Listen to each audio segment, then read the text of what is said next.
Sarung Al-Samsi. Iran kembali melancarkan serangan balasan ke Israel dengan rudal yang menghantam pusat kota Tel Aviv dan wilayah selatan Israel.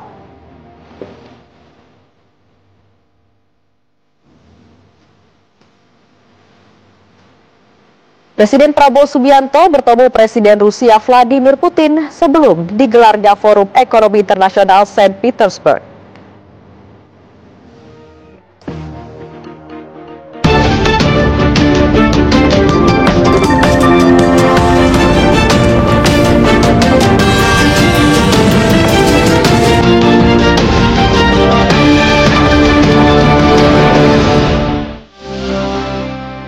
Militer Iran terus menggencarkan serangan ke Israel, termasuk dengan penggunaan rudal terbaru kelas berat Sajil. Serangan pun meluas ke gedung Bursa Efek hingga ke rumah sakit. Tindakan ini dilakukan Iran karena Israel pun sebelumnya menyerang rumah sakit dan fasilitas sipil di Iran. Akan seperti apa perang antara kedua negara ke depannya? Setelah sasarannya mulai melebar dengan menyasar fasilitas sipil hingga ekonomi. Kami akan mendalaminya di kabar utama bersama saya, Felicia Amelinda.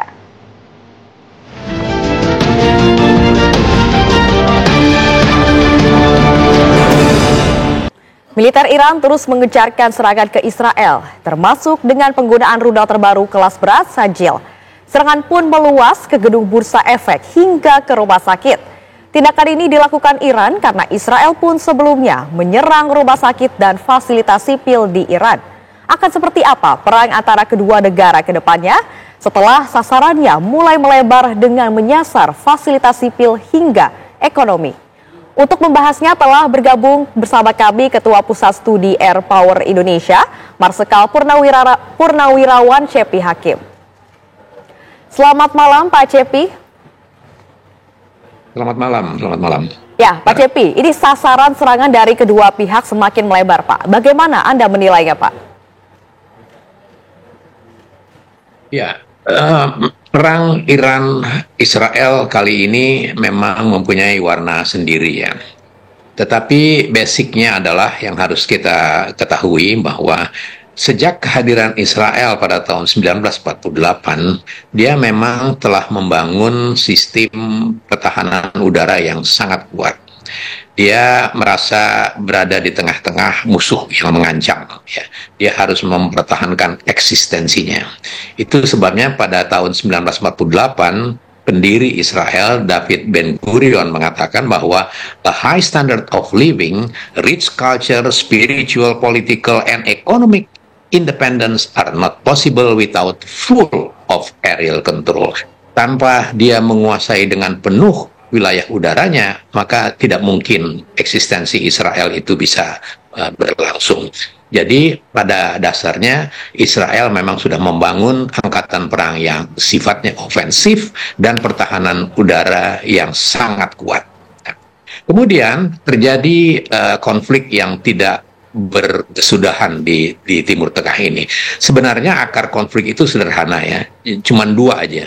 Perebutan teritori dan perebutan natural resources. Itu pelajaran awal dari manajemen konflik ya. Itu yang terjadi di Timur Tengah sekarang ini antara Israel dengan negara-negara Arab. Dalam hal ini yang paling akhir adalah dengan Iran.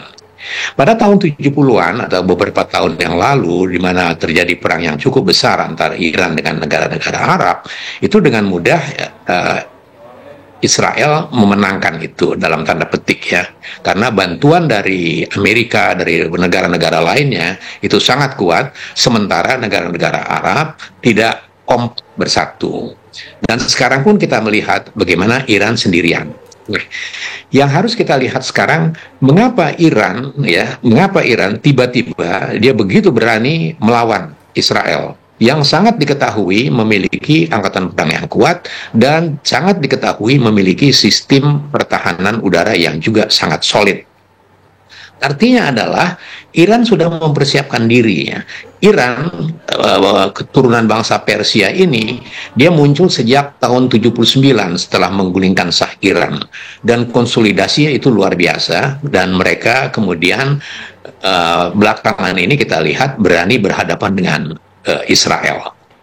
Tidak mungkin ya sebuah negara semacam Iran di Timur Tengah berani berkonfrontasi langsung ya dengan Israel. Berarti dia sudah mempunyai satu calculated risk, dia mempunyai risiko yang sudah diperhitungkan dalam berkonflik frontal dengan Israel.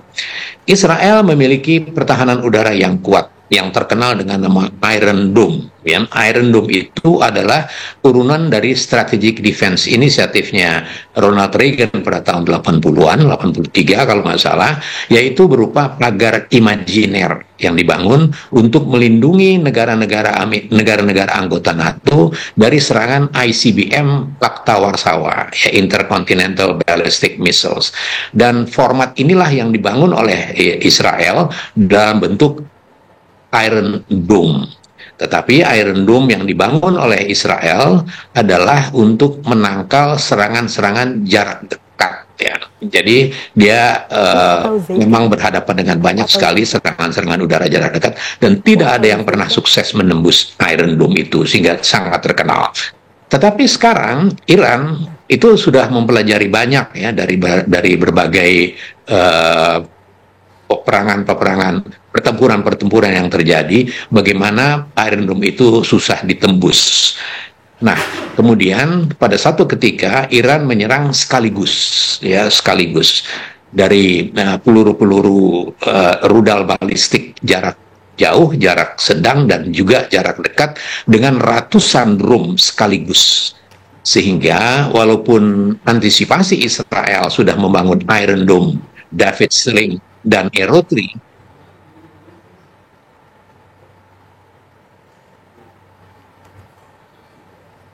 ya, Pak Cepi. Sorry, ada gangguan ya? Oke, saya lanjutkan. ya. Jadi walaupun Israel sudah mengantisipasi serangan-serangan itu dengan merestorasi Iron Dome dengan menambah David Sling dan Arrow 2 dan Arrow 3 yang menangkal serangan jarak sedang dan jarak jauh.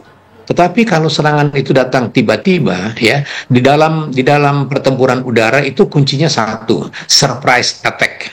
Dan Iran melaksanakan surprise attack, rudal-rudal balistik jarak jauh, jarak menengah, dan jarak dekat, dan ratusan drum sekaligus dalam satu waktu, sehingga tembus juga lah Iron Dome itu. Ini memperlihatkan kepada dunia bahwa Iran tidak main-main. Iran sudah membuat rencana jangka panjang strategis untuk mengambil langkah seperti yang dilakukannya sekarang ini. Ya. Dan ini saya percaya Israel juga surprise ya. Israel juga cukup kaget dengan serangan langsung dari Iran itu. Itu sebabnya dia juga langsung menyerang langsung dengan pesawat-pesawat tempurnya ke negara Iran. Sorry, silakan. Ya, baik Pak Cepi. Terima kasih. Nantinya kami akan melanjutkan dialog ini setelah jeda pariwara berikut. Tetaplah bersama kami.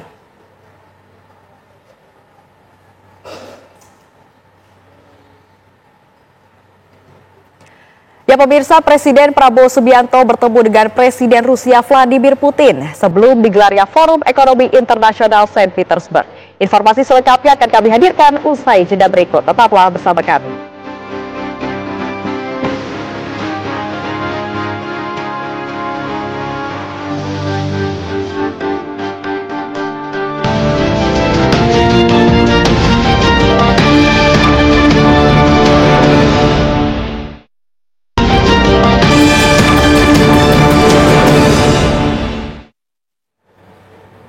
Terima kasih Anda masih menyaksikan kabar utama. Pemirsa, 2 rumah berlantai 2 di Jalan Lada Taman Sari, Jakarta Barat terbakar pada Kamis petang.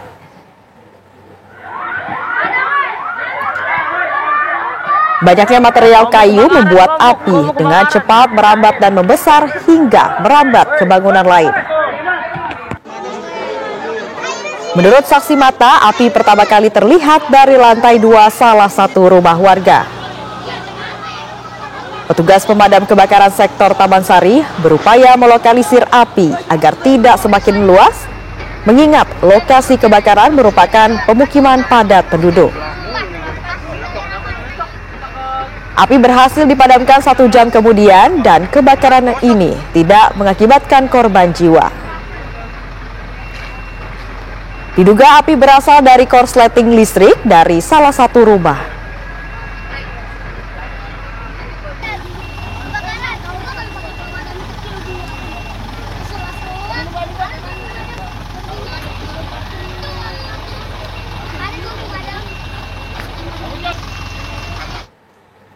Eksekusi kasus sengketa rumah yang akan dilakukan Pengadilan Negeri Surabaya di Jalan Raya Dr. Sutomo berlangsung ricuh. Petugas jurusita yang datang untuk melakukan eksekusi pengosongan dihadang sekumpulan anggota ormas.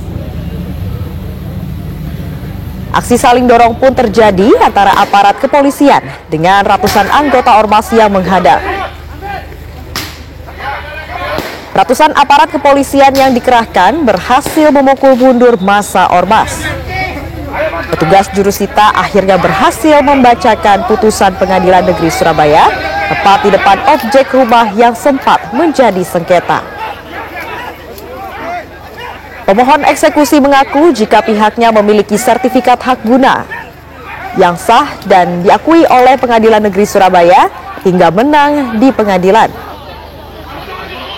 Eksekusi ini merupakan yang ketiga kalinya setelah sempat 2 kali proses eksekusi tertunda karena faktor keamanan.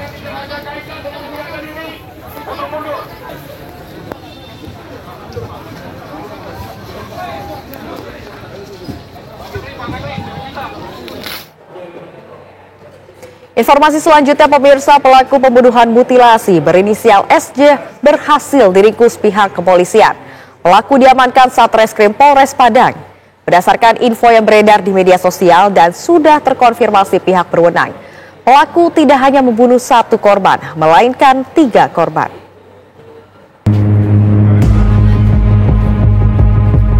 Pelaku mutilasi jenazah yang ditemukan di perairan Sungai Batang Anai, Padang Pariaman, Sumatera Barat akhirnya berhasil diringkus pihak kepolisian. Penangkapan dilakukan berdasarkan informasi yang beredar di media sosial dan terkonfirmasi oleh pihak berwenang. Pelaku ditangkap Satreskrim Polres Padang Pariaman di kediamannya tanpa perlawanan berarti. Kapolres Padang Pariaman AKBP Faisal Amir turut terjun langsung melakukan penangkapan terhadap pelaku pembunuhan di kediamannya Kamis sekitar pukul 2 dini hari tadi di Batang Anai. Berdasarkan pengakuan pelaku, SJ, korban pelaku mutilasi ini disinyalir tidak hanya 1 korban. Selain korban mutilasi yang bagian tubuhnya ditemukan di beberapa lokasi aliran Sungai Batang Anai, pelaku juga telah membunuh 2 korban lainnya lebih dari setahun lalu. Kapolres Padang Pariaman menyebut pihaknya masih melakukan pengembangan penyelidikan perihal peristiwa tersebut. Pelaku ini juga melakukan tindakan pembunuhan di 1 tahun sebelumnya, dan kita Polres Padang Pariaman juga berhasil mengungkap keterlibatan pelaku ini, sehingga pada hari ini kita berhasil mengamankan 2 kasus yang dilakukan oleh 1 pelaku dengan jumlah korban sebanyak 3. Sebelumnya dikabarkan warga Batang Anai, Padang Pariaman digegerkan dengan penemuan bagian tubuh manusia tanpa kepala, tangan, juga kaki yang terapung di perairan Kasang, aliran Sungai Batang Anai pada Selasa siang 17 Juni 2025. Potongan bagian badan lainnya ditemukan tidak jauh dari lokasi penemuan badan sebelumnya. Bagian-bagian tubuh korban yang ditemukan dibawa ke Rumah Sakit Bayangkara untuk dilakukan pemeriksaan dan autopsi. Dari Padang Pariaman, Sumatera Barat, Andri Syaputra, TV One mengabarkan. Tim kuasa hukum Hasto Kristianto menghadirkan mantan Hakim MK sebagai ahli. Marwarar Siahaan dihadirkan untuk menjelaskan putusan kasus suap Hasto Kristianto. Penasihat hukum Sekjen PDI Perjuangan menghadirkan saksi meringankan pada sidang kasus dugaan suap pergantian antar waktu anggota DPR periode 2019-2024 dan perintangan penyidikan Harun Masiku dengan terdakwa Sekjen PDI Perjuangan Hasto Kristianto.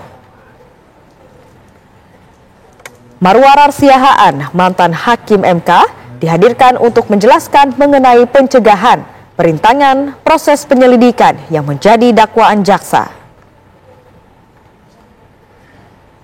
Di hadapan majelis hakim, Marwarar menilai standar operasional prosedur suatu lembaga tidak bisa ditempatkan lebih tinggi dari undang-undang.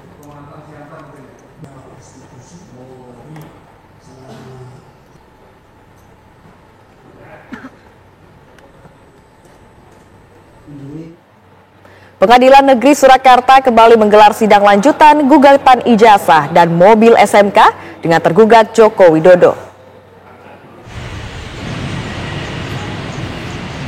Dua sidang gugatan perdata dengan tergugat 1 Presiden ke-7 Republik Indonesia Joko Widodo hari ini digelar secara e-court atau online. Sidang pertama perkara nomor 99 terkait gugatan ijazah Jokowi. Sementara sidang kedua perkara nomor 96 terkait mobil SMK. Untuk perkara gugatan ijazah Jokowi digelar dengan agenda jawaban gugatan oleh tergugat Jokowi, KPU Solo, SMA Negeri 6, dan juga UGM. Menurut Humas PN Surakarta, pihak tergugat sudah mengajukan jawaban dan sudah terverifikasi majelis hakim sehingga pekan depan masuk tahap replik. Siap. Nih akses pintu, saya dapat nomor 28. Ya. Oke. Pihak Polda Metro Jaya telah selesai melakukan klarifikasi data Sekolah SMA Negeri 6 Surakarta dan Universitas Gadjah Mada terkait laporan tuduhan ijazah palsu Jokowi. Pihak kepolisian menegaskan klarifikasi tersebut adalah bagian dari proses pengumpulan dan uji data proses penyelidikan. Polda Metro Jaya juga telah melakukan klarifikasi kepada pihak SMA Negeri 6 Surakarta dan Universitas Gadjah Mada sebagai proses pengumpulan fakta-fakta terkait pendalaman penyelidikan kasus dugaan tuduhan ijazah palsu milik Joko Widodo. Proses pendalaman masih terus dilakukan. Saat ini penyidik telah menggabungkan total ada 6 LP terkait rangkaian peristiwa terkait ijazah ini. Ya, ada 2 LP di Polda, ada 4 LP di Polres Jaksel, Polres Jakpus, Bekasi Kota sama Depok. Itu sudah ditarik semua LP-nya, ditangani di Subdit Kamnet di Treskrim Polda Metro Jaya. Prosesnya masih berlangsung karena ini merupakan rangkaian peristiwa yang sama, maka akhirnya digabungkan. Upaya yang dilakukan penyidik beberapa hari terakhir ini adalah melakukan klarifikasi terhadap pihak SMA, sebuah SMA negeri di Surakarta. Kemudian ada melakukan klarifikasi juga terhadap pihak sebuah universitas di Yogyakarta. Ya, ini merupakan bagian dari proses pengumpulan fakta-fakta. Tak hanya itu, pihak Polda Metro Jaya juga menarik 6 laporan polisi atau LP terkait tudingan ijazah palsu Jokowi di tiap-tiap Polres ke Subdit Keamanan Negara di Treskrimum Polda Metro Jaya. Laporan tersebut dijadikan satu karena merupakan rangkaian laporan peristiwa yang sama. Sementara itu, pihak SMA Negeri 6 Surakarta, tempat Jokowi bersekolah, membenarkan adanya pihak kepolisian yang mendatangi sekolah. Lebih lanjutnya, sekolah menunjukkan sejumlah bukti yang mendukung bahwa Jokowi memang pernah bersekolah di sana. Memang benar, dari Polda Metro Jaya kemarin hari Selasa datang ke SMA Negeri 6 Surakarta. Kami menyampaikan beberapa dokumen, yakni dokumen buku induk, berupa buku induk yang sudah lama sekali, bahkan sampulnya pun sudah dimakan serangga dan itu orisinil sekali. Yang kedua berupa presensi dari kelas 1 sampai kelas 3. Beliau Pak Jokowi ketika di kelas 1 adalah kelas 1, kemudian kelas 2 IPA 2 dan kelas 3 IPA 2. Sudah, jadi kami membuka semua dokumen yang ada, bahkan buku induk yang masih orisinil gitu dan otentik, kami buka termasuk buku presensinya, dicocokkan semuanya, dan dari Polda Metro Jaya sudah merasakan cukup sementara bukti yang kami aturkan. Lantas setelah mendapatkan bukti cukup untuk mendukung proses penyelidikan, apa yang akan dilakukan pihak Polda Metro Jaya terkait dugaan ijazah palsu ini? Tim TV One mengabarkan.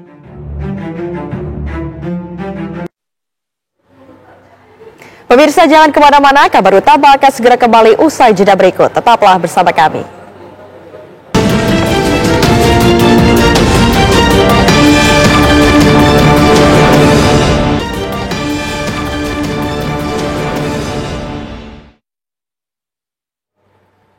Terima kasih Anda masih menyaksikan kabar utama. Pemirsa, Kejaksaan Negeri Jakarta Utara pada hari ini melakukan penyerahan uang pengganti kepada Perum Bulog terkait kasus korupsi yang terjadi tahun 2022 hingga 2023 silam.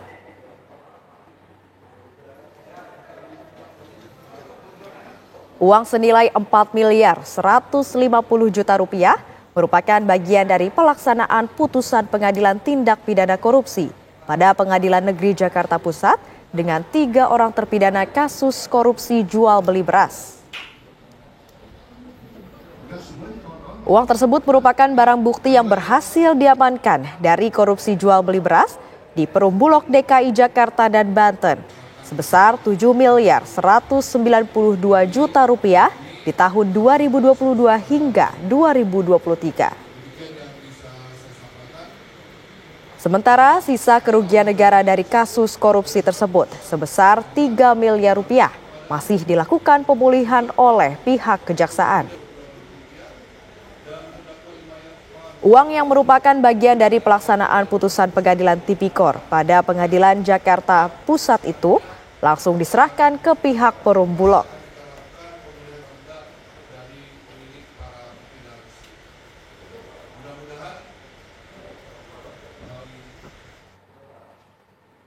Sementara itu, sidang lanjutan kasus dugaan korupsi impor gula yang menyeret mantan Menteri Perdagangan Tom Lembong kembali dilanjutkan pada hari ini. Dalam sidang hari ini, jaksa membacakan dakwaan terhadap 9 petinggi perusahaan gula swasta yang dinilai merugikan negara 578 miliar rupiah. Jaksa penuntut umum menyebut bahwa para terdakwa tersebut melakukan perbuatan melawan hukum dengan mengajukan dan mendapatkan persetujuan impor gula. Dalam persidangan ini, nama mantan Menteri Perdagangan Enggar Tiasto Lukita turut disebut. Dalam pembacaan dakwaan, jaksa menyatakan 9 petinggi perusahaan gula swasta tersebut mengajukan persetujuan impor kepada Tom Lembong dan Enggar. Penugasan yang melibatkan 9 perusahaan gula rafinasi tersebut faktanya tidak sesuai dengan Permendak.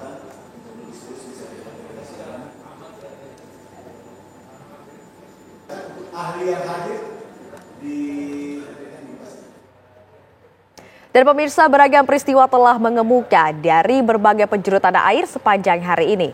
Kami hadirkan sebagian di antaranya dalam News Flash kabar utama berikut ini untuk Anda.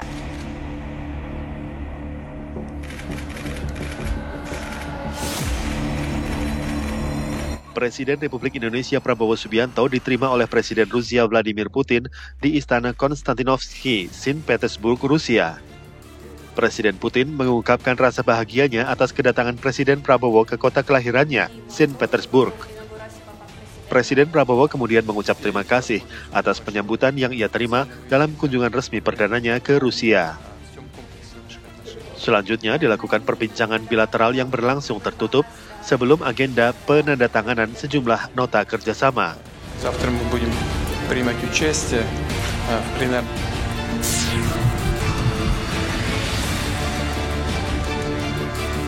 Polisi menangkap pelaku pembunuhan dan mutilasi atas jenazah yang ditemukan di Sungai Batang Anai, Padang Pariaman, Sumatera Barat. Informasi warganet di medsos juga menjadi bekal perburuan. Hasilnya pelaku ditangkap Satreskrim Polres Padang Pariaman tanpa perlawanan di rumahnya.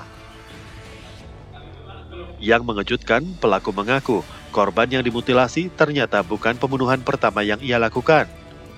Pelaku juga telah membunuh 2 korban lainnya lebih dari setahun lalu. Tim TV One mengabarkan.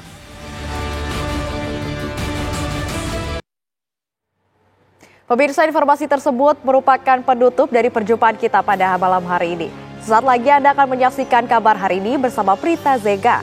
Saya Felicia Melinda, mewakili kru yang bertugas pamit undur diri. Terima kasih, selamat malam dan sampai jumpa.